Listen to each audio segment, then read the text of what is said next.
Welcome, and thank you for joining us for this panel, which will discuss BRICS in expansion.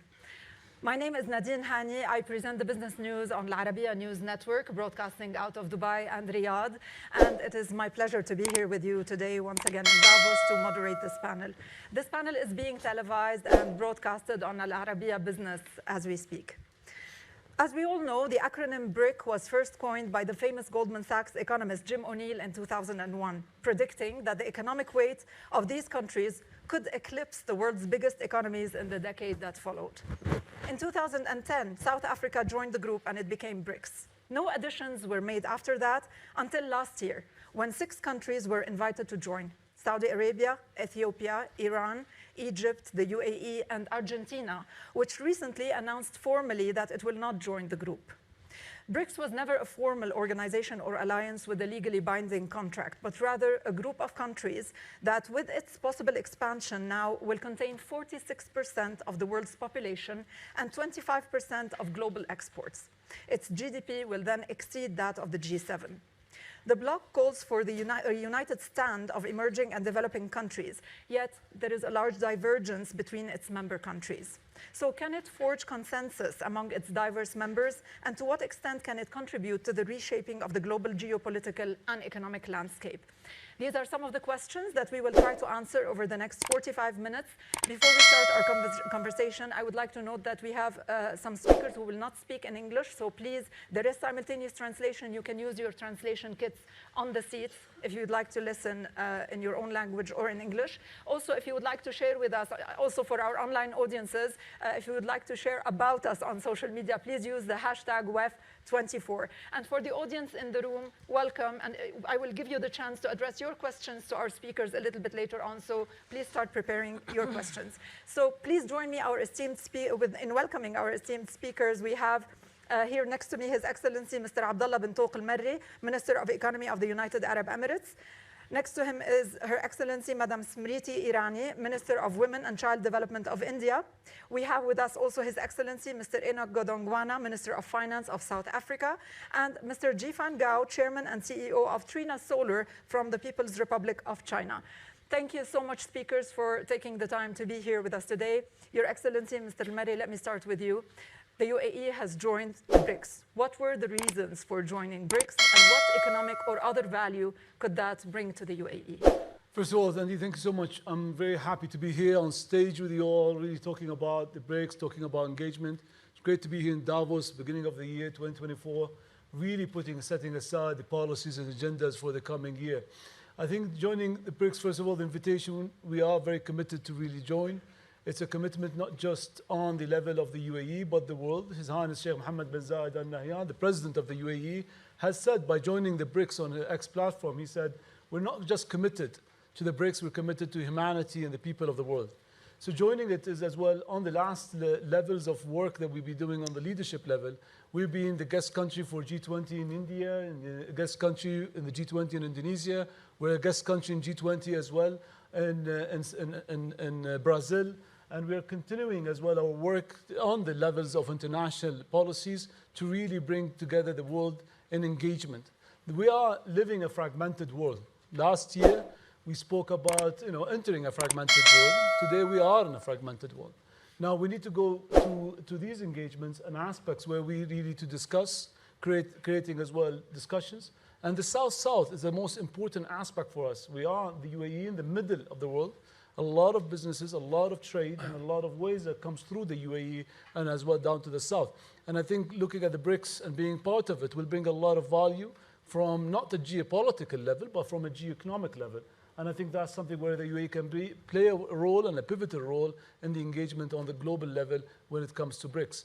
This engagement as well brings a lot of investments. The UAE has well committed the sum of money into the BRICS Bank, Development Bank, and we're looking as well within the BRICS Development Bank to work together as well on investment in infrastructure and aspects as well into the BRICS nations. We're looking forward to build infrastructure. We're looking forward to build bridges between our nations and friends and colleagues around the BRICS institution, and looking forward as well engaging on in economic policies as well globally. Your Excellency, Mr. Godongwana, South Africa joined BRICS in 2010. As I had mentioned, there had been no additions until last year, the summit in Johannesburg, when the invitations were sent to 6 countries to join BRICS. Why has that happened now? The issue of BRICS expansion is not something that emerged during last year. It has been an ongoing debate. For instance, within the new development bank, an extension was already read before the political extension. A number of countries have joined the new development bank. So there has been a discussion of expansion both at the bank level and at the political level. The realist focus is really, as my colleague has said, the key issue is how do we mobilize savings of the South in order to ensure that we can have a better development agenda for the South. That's a critical part of it. But of course, there's also a common agenda which we share. As you can see, most of these countries are not necessarily the same on a number of areas.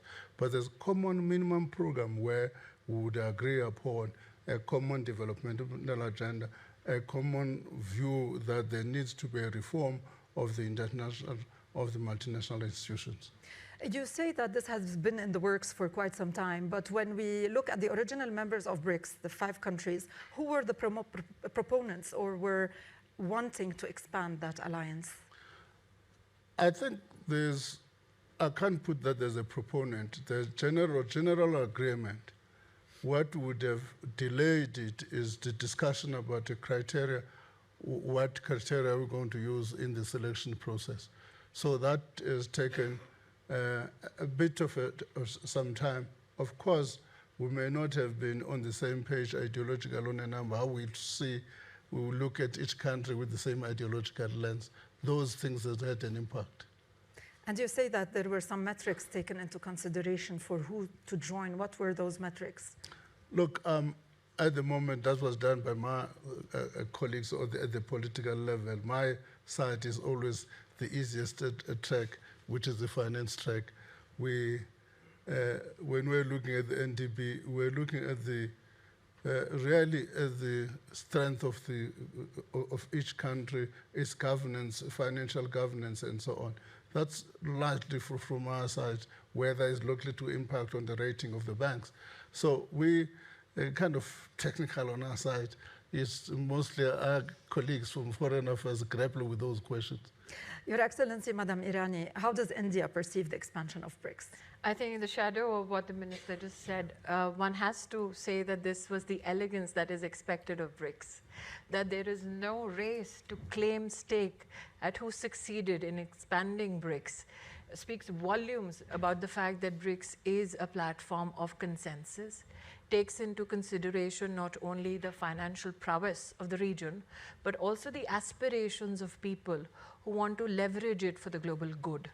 So insofar as India is concerned, and as the Gender Minister of India, I'm extremely proud that our colleagues in South Africa gave prominence to gender and inclusion in not only the financial segment, but also looking from a lens of social justice, that this combine of nationalities could bring forth that you can succeed financially and at the same time ascertain methodologies that will ensure that resources that are needed for upliftment of all communities can be exercised. But if I were to ask you, Your Excellency, to remove your cap as Minister for Gender and put your cap as a representative of India on the panel, was India a proponent of the expansion of BRICS? Like I said, I shall follow in the elegance of my colleagues and say, and I think that it makes for healthy politics, domestically and internationally, when you're not in the race for claiming success individually, but you understand the potential as a unit that you can leverage for not only the good or the benefit of the people of your region, but also internationalize that benefit. I am extremely grateful that you asked me to remove my gender hat, thereby signaling that I speak for gender across the world. But as an Indian also, we have potentially proven the point of growth, reform, and at the same time ensuring social justice and delivering both social justice, reform, resurgence of segments of economy that were otherwise not considered, and at the same time deliver on democracy. If one has to look at the Indian position, what do we have to offer? The celebration at BRICS about our missions courtesy ISRO, when we landed on the dark side of the moon, was not a celebration limited to India alone. The cooperation in space technology is something that has been written about. In India, we send a mission to Mars at a budget less than it takes to produce a Tom Cruise movie.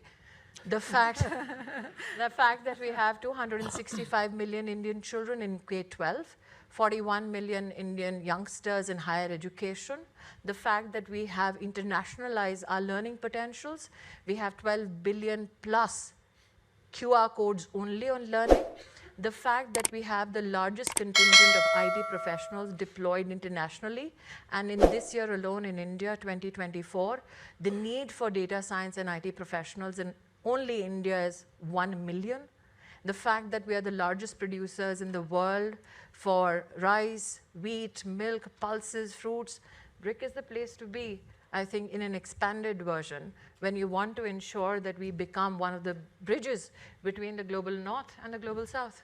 Mr. Gao, you cannot speak on behalf of the government, but you are a representative of the private sector in China. So let me ask you, how does the private sector in China perceive the expansion of BRICS?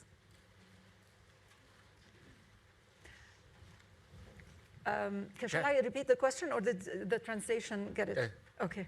Okay.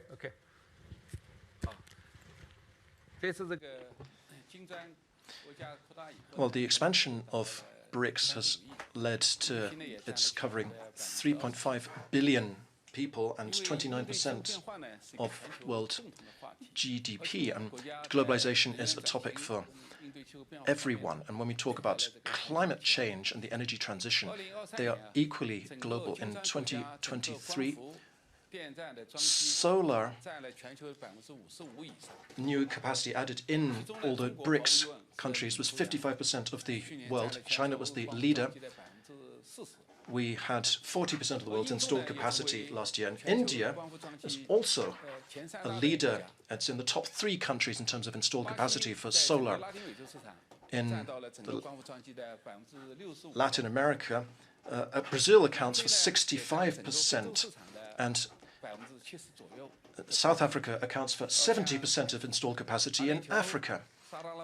The UAE, Saudi Arabia, and other Middle Eastern states have also announced ambitious plans for renewable energy development. Developing renewables is not just about climate change, but also achieving green development. And when we look at the BRICS countries, if we talk about energy technology as well as the energy transition, they are world leaders. So this is not just about sharing between the BRICS countries in terms of green development. It's also about making our contribution to the world, spreading green technology in order to better stimulate the green transition. Now, when I talk about green development, it's not just about climate change, it's also about reducing poverty. And I mean that when I say it. In the south, we have lots of land and lots of sunlight. If you can use new energy technologies and set up solar cells, it's much easier to establish industries, factories in places where I otherwise couldn't. And that allows developing countries to develop faster and better. And so cooperation between BRICS countries is good for renewable energy, but also for the development of other industries. So that's a contribution to the world economy, as well as to the struggle against climate change. Thank you, Mr. Gao. I know that you are all keen to discuss the economic benefits of BRICS expansion, and I will ask you about that because I think this is a very important point to discuss. However, we need to also put or answer questions about the political context of what is happening. So just let me ask you one more question on that level before we go into the economics. Your Excellency, Mr. Al-Marri, when the UAE decided to join, it joined at a time where there is extreme polarization in the world. It joined at a time where there is the Ukraine-Russia war and Russia is under sanctions, and there is the trade war between the United States and China, and also there are some sanctions on technological sectors and others in China. So how does the UAE perceive the political dimension of becoming a member of BRICS? All right, thank you, Nadine, for the question. I think first of all, let's clear things up. I think we're not living in a Cold War environment at the moment. And joining the BRICS is not from a political stance, it's from an economic stance. The UAE joining it, yes, polarization has happening. It has happening unprecedented since 1980s. But the joining of the BRICS is more of the kind of the South-South agenda, putting in place the kind of thinking of engaging as well traders, trade, supplies, demand. And when we look at it today, the UAE or the economy in the world, we're looking from a supply and demand chart. Demand is high, supply is low. And I think that that's what the reason of the inflation increase. I've been reading the news of the Financial Times this morning. Christine Lagarde saying there's no cuts, I think, till the end of summer. And I think there's inflation is back up in the UK, after 10 months of low inflation. So there is a lot of inflation demanding a lot of people and products and services happening. But without the South-South agenda, looking from an economic perspective, really putting together an agenda of trade, an agenda of economy towards as well our colleagues are looking at from a perspective of really giving supply to markets in need of that kind of aspect is something which is an important pillar. From that, I'll probably say, I think the discussion of joining the BRICS or not joining the BRICS, BRICS is an institution, it's an organization that really puts as well a different agenda on track. The UAE is engaging on all tracks to it. Now, the UAE will always engage the West. We have as well a huge engagement politically with the UN Security Council, with the other as well organizations, the OECD. We do a lot of engagement with the G20, like I said. And I think the important aspect of it as well, that this engagement in a fragmented world that we're living in is creating new ways of actually dealing, new ways of actually putting things to really give the supply side of what was needed to reduce inflation on people and on economies to really grow the economies moving forward. Now that's the kind of look for the UAE on this perspective.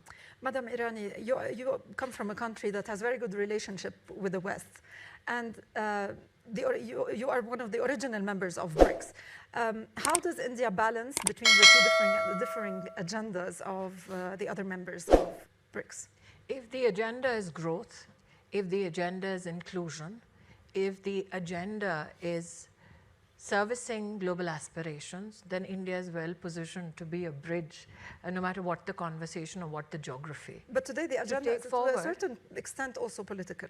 I think that if you take forward from what the gentleman has just said and just look at it fiscally, today in India we've had 3 years of growth of 7% plus, and this is in the shadow of the pandemic. In India now, our governor of the RBI, which is our central bank, the projections for the next financial year is a 7% growth as well. IMF has said that India will contribute 16% to the global growth. We have also managed in the past 9 years to bring 240 million Indians out of multi-dimensional poverty.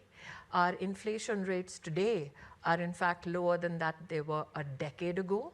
So when it comes to practices where we share not only the agenda of fiscal discipline, we can also say that irrespective of the pandemic and how we service the needs of our people in the pandemic, we also looked upon it as an opportunity to bring about reform for businesses, not only in India, but for investors worldwide.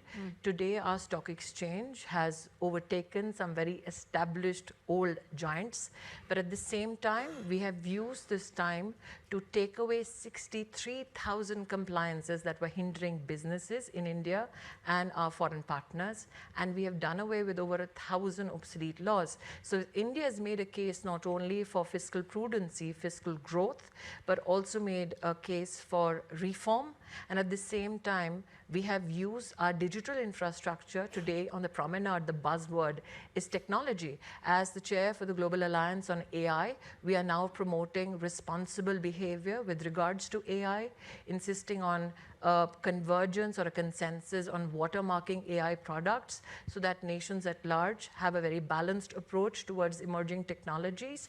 But at the same time, we have digitally delivered close to 400 million loans for businesses without collateral.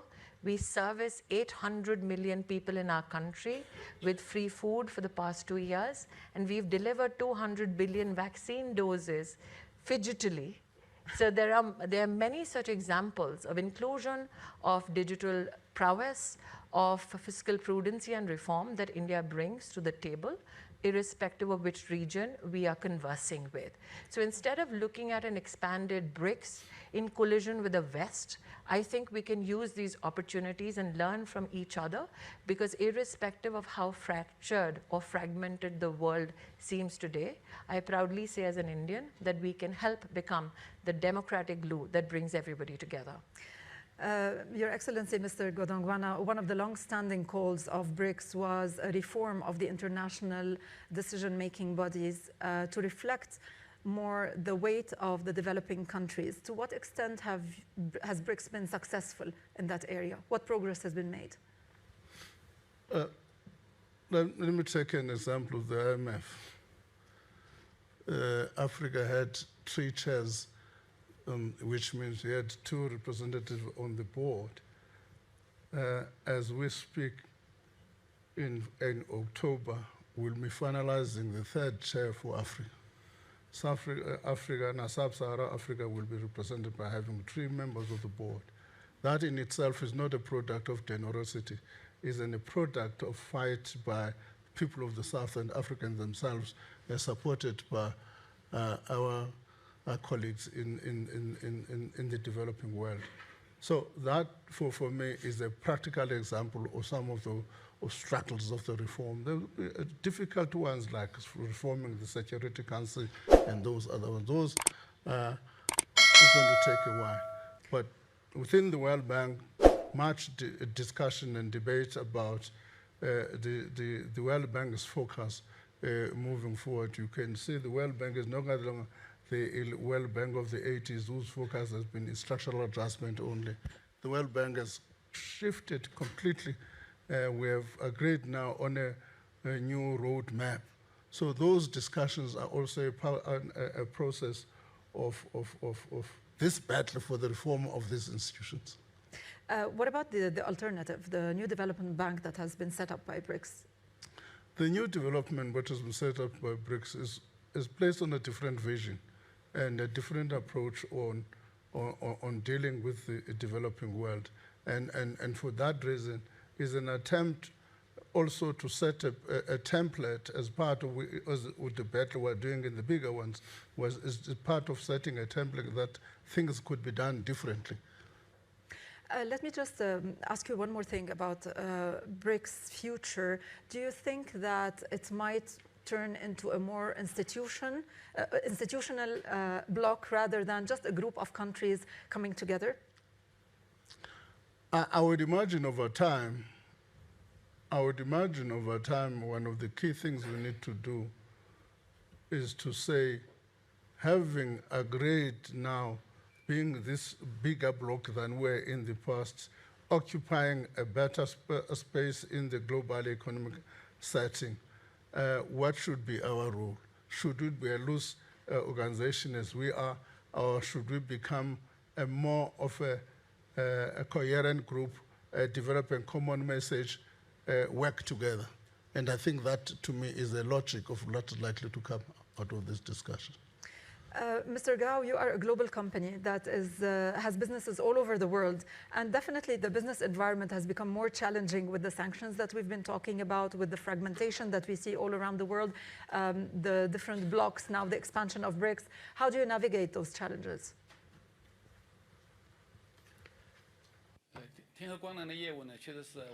Well, it is true that We have business activities in more than 170 countries, and we are a global company. And of course, we feel firsthand all these challenges that the world is facing.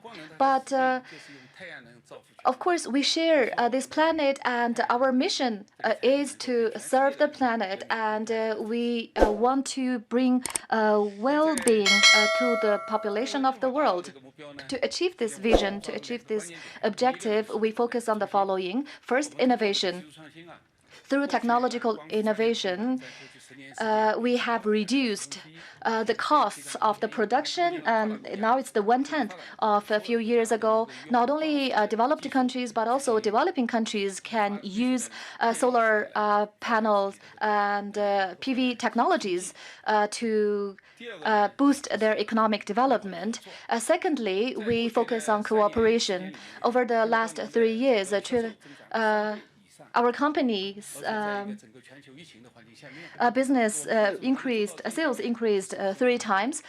And how did we do that? That is because we have deepened our cooperation with our global partners in terms of products, services. And we have this a very good cooperation through dialogue. And of course, we pursue the common interests of everyone, and we focus on our customers, and based on that, we develop our products and services. That's why our customers, our clients really appreciate us.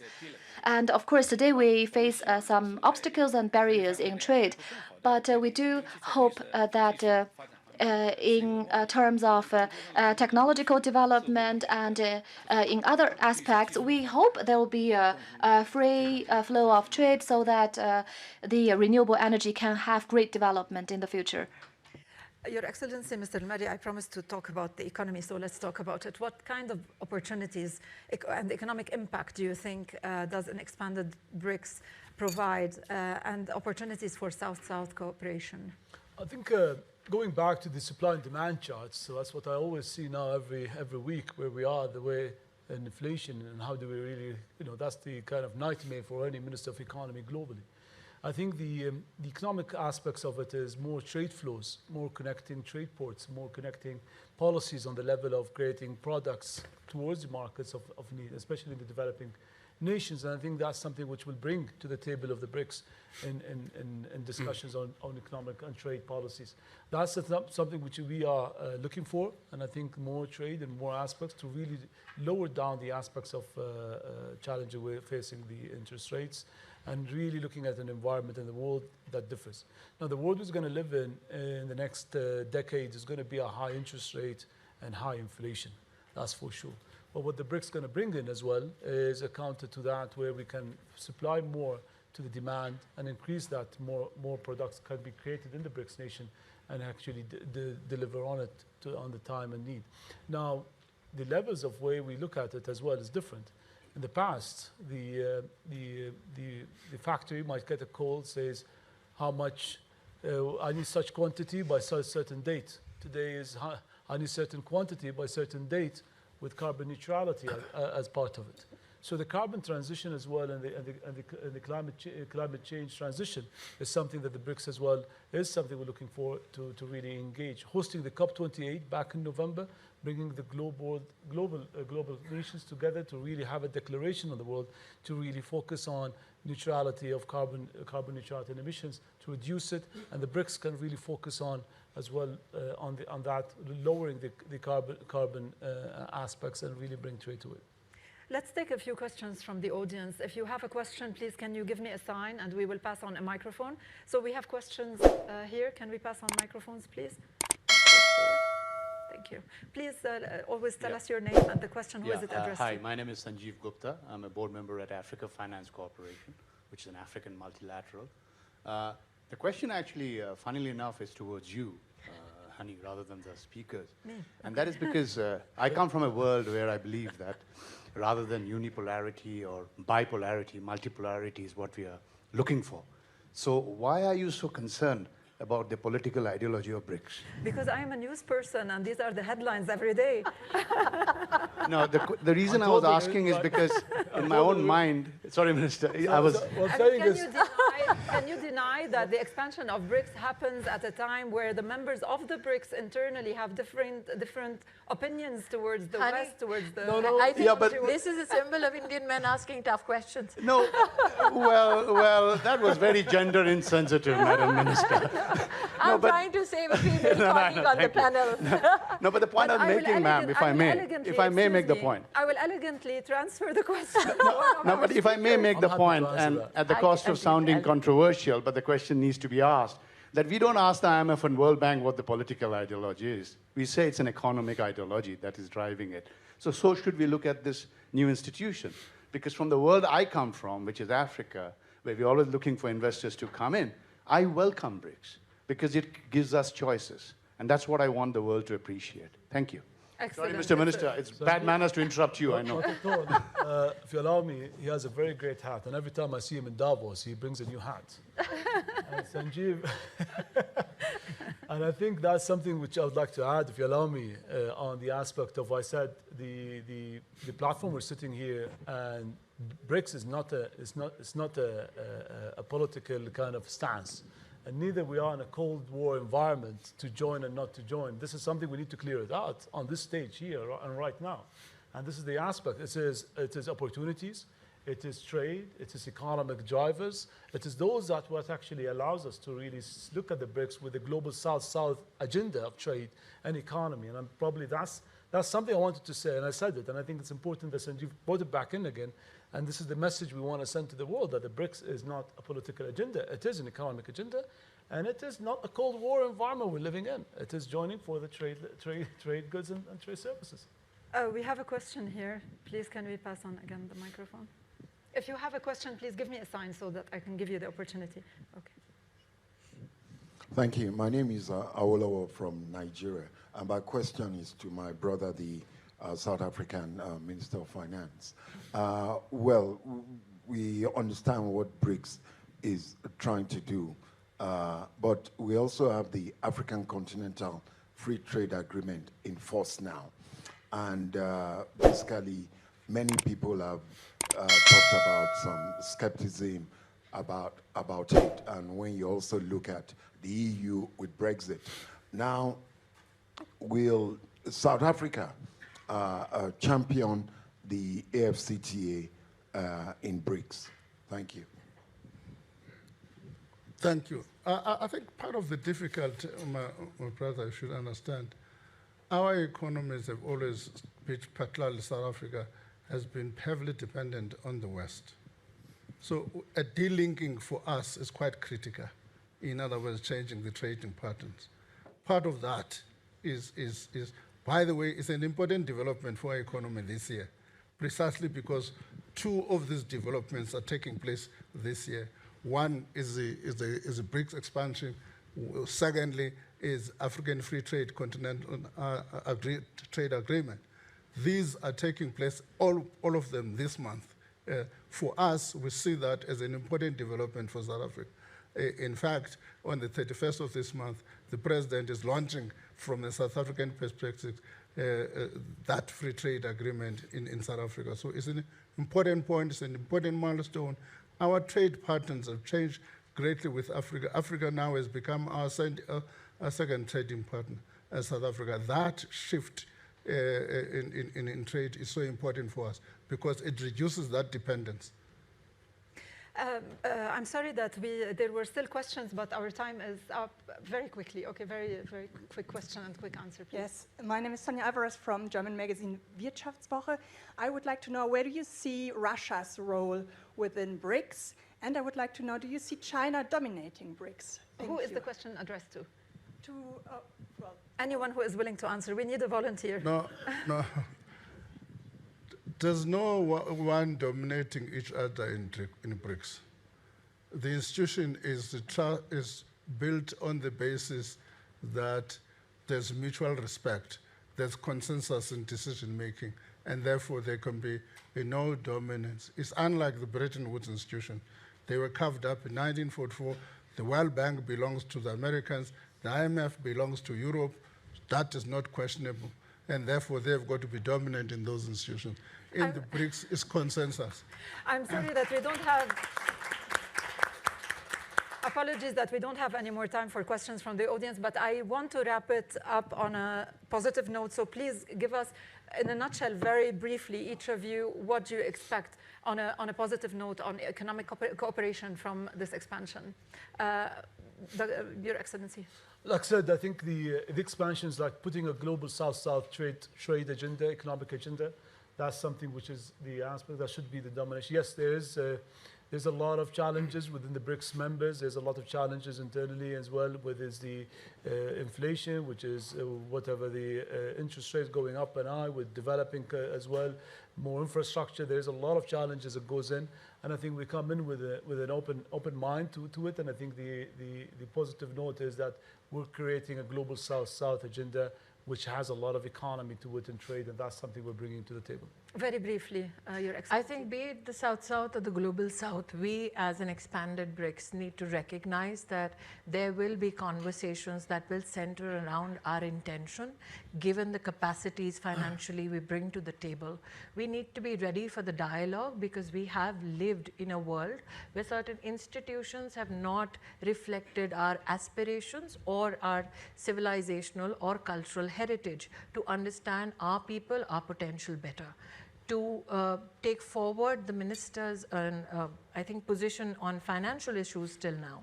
I think when you look at a future which is inclusive and growth-oriented, and we are looking at supply chains that are globally resilient, I will only make one case on behalf of India, that when there was a shutdown of movements of goods and services, in India, a very small segment of a PPE kit was self-generated.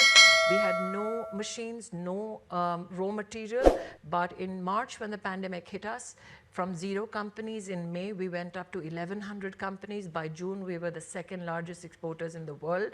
And we've shown what we can do as a part of the global supply chain, not hold our supply chain hostage for geopolitical reasons, not subjugate our supply chains for any other political or economic interests. So I think we are the one partner the BRICS expandedly can count on. Very briefly, Your Excellency. Yeah, now I'm saying part of the important thing we should take into account is that not everything happens at an institutional level. What this creates is that we're able to deal with India on a different basis because we now both are members of BRICS, same with China. Now we're facing a number of electricity challenges in South Africa. We're talking to both countries there, working with both countries in the resolution of the problem, not with the whole BRICS as an institution, but it does create an environment where your BRICS member now looks at you with a different eye, with a BRICS eye. So that also has been important. Bilateral cooperation can be better. Mr. Gao, final comment.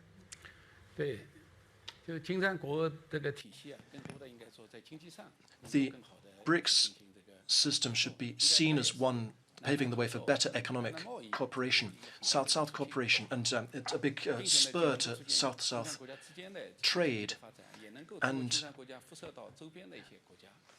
economic development achieved between BRICS countries can benefit the whole world. Now, we are planning to invest $5 billion in the UAE to set up one of the world's largest production facilities for photovoltaic, which will be able to service not only the Middle East region, but also become a major part of the world's supply chain for solar. Your Excellencies, Mr. Gao, thank you very much for being here with us today. I hope you enjoyed the conversation. Thank you. Thank you.